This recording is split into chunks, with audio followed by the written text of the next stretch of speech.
All right, welcome. I am going to show you how you can make a box that you could use for casting. Um, the box that I'm going to make is going to be 6 inches long. It's going to have, um, it's going to be 5 inches tall and um, 4 inches in depth. And the reason I am doing a box this size is because I want to end up with a piece of plaster that's rectangular, that's 6 inches long, 4 inches wide, and 5 inches tall. So it's really important that you give it an extra inch whenever you're casting, because when I pour the plaster in, I don't want it to go all the way to the top. It might cause some problems.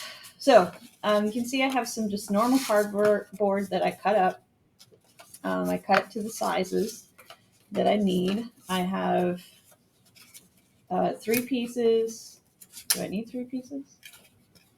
No, I don't need 3 pieces.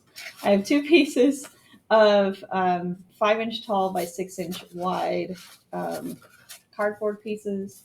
I have 2 pieces of 6 inches by 4 inches, 6 inches wide, 4 inches tall.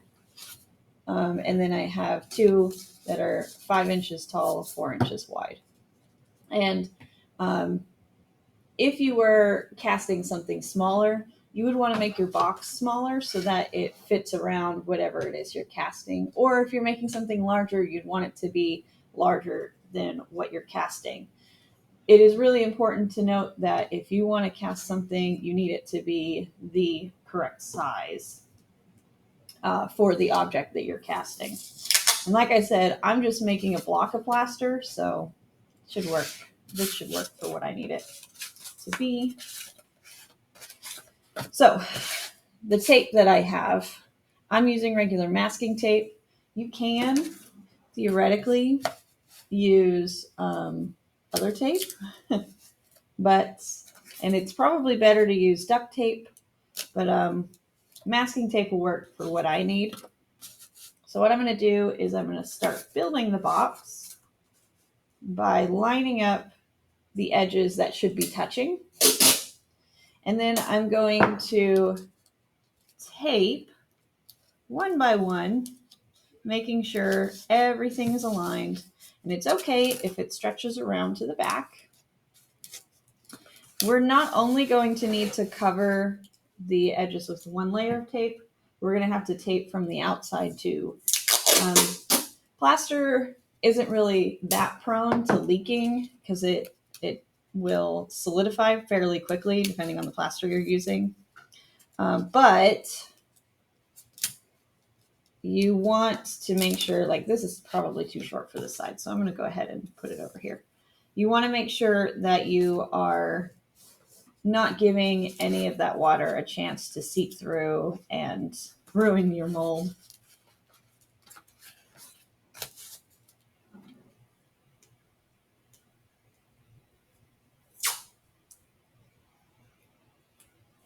So like I said, using stronger tape may be better. Like, I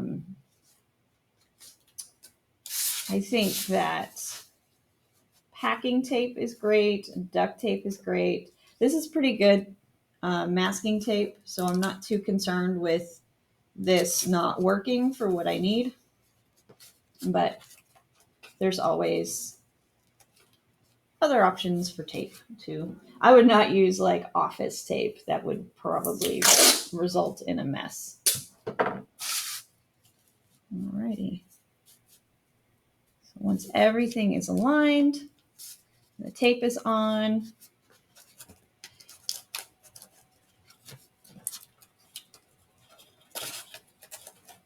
the next step is going to be folding these up and taping them together.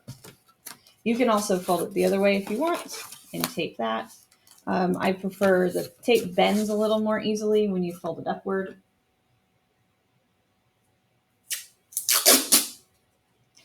And it's easier to kind of just start off with some tape on the piece fold it upward and hook those two together. That's what I would suggest. And then bending the tape over the edge. Really don't want there to be any gaps either at the base, so be careful of that. But remember, we're also going to be taping the outside.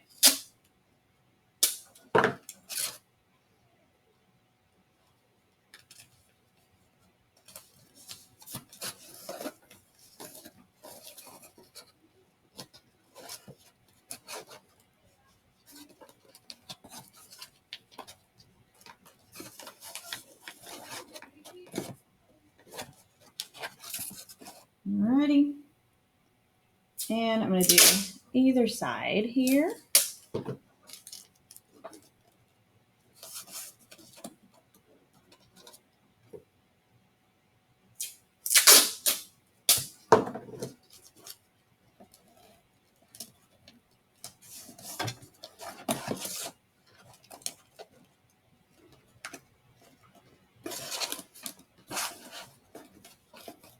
Fold it up.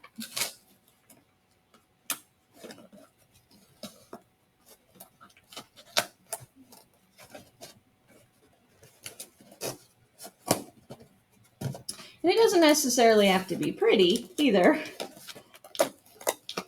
but it does need to be secure. So that's what you're aiming for. All right. So now I have a box, right? But in order to make this complete and ready for casting, I need to make it more sturdy. So the next thing I'm going to be doing is just going over each of these edges.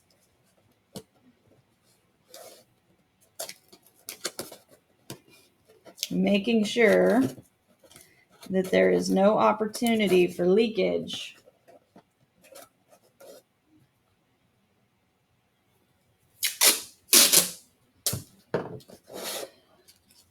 And I have to do all the sides for this.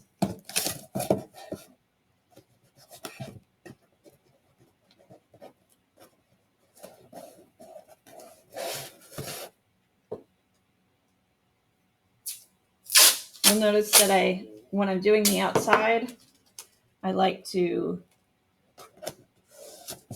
make sure there's plenty of tape on the bottom. Push it down on the sides, push it in like so, and then flip it down. That helps catch anything that comes from the corners. And if it's folded upward like that, there's less of a likelihood of it drooling out. Mess this one up a little. That's okay. All right. Not done yet. I still have a few more sides to do. I start with the bottom because that's most likely where leakage is going to happen.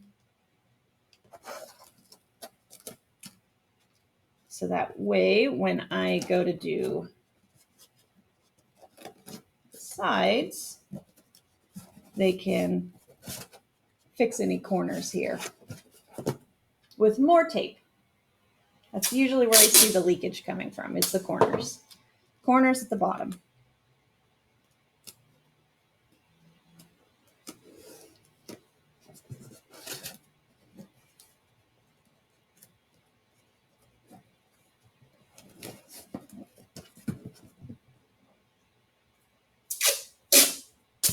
And then a reminder of how to do this. Put the tape on. Push the tape in on the sides. Push it down. And then flip it over. Last one. And then I'm ready to cast. When you're done taping it together, make sure your name is on it. Especially once something is fully covered in plaster, it's almost impossible to tell which one belongs to whom. So don't forget to do that part. Use a Sharpie, pencil, what have you, and put your name on it. Might be a good idea to put your class period too. So yeah. All right. Hopefully this helps you when you are making your box and you don't have any leakage when you're casting. Thank you for watching, and I hope that you enjoyed.